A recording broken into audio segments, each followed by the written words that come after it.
আজকে রান্না করব ফ্রাইড রাইস। ফ্রাইড রাইসের মধ্যে এলাচ, লবঙ্গ, দারচিনি, বড় এলাচ, রিফাইন তেল, চিনি, নুন সব একবারে দিয়ে বসিয়ে দিয়েছি। এখানে আছে বিন, আদা কাটা আর গাজর, কাঁচা লঙ্কা। এখানে আছে হচ্ছে কিশমিশ, কাজু, চিনি আর ঘি।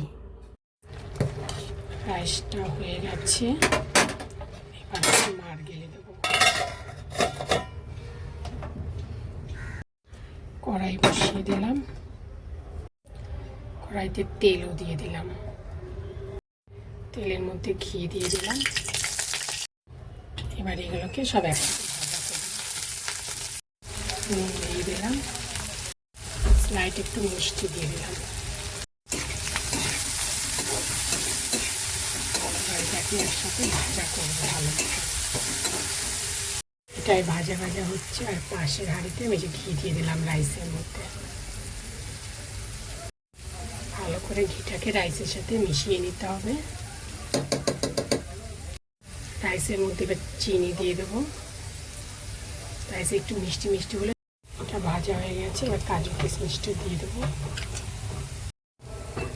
ভালো করে নেড়ে নিই। এর ভেতরে কিছুটা রাইস নিয়ে এই কড়াইতে দিয়ে দেবো।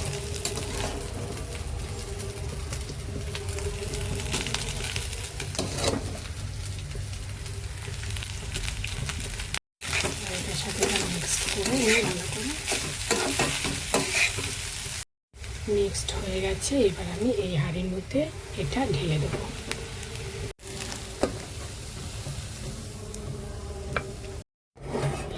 বসিয়ে দিই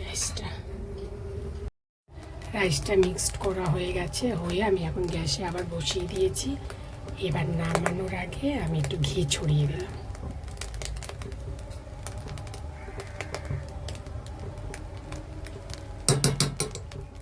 ঘি ছড়িয়ে এবার আমি এটাকে একটু ঢাকা দিয়ে দেবো।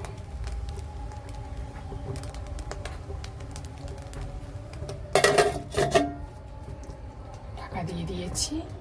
এবার নিভিয়ে দেবো গ্যাসটা।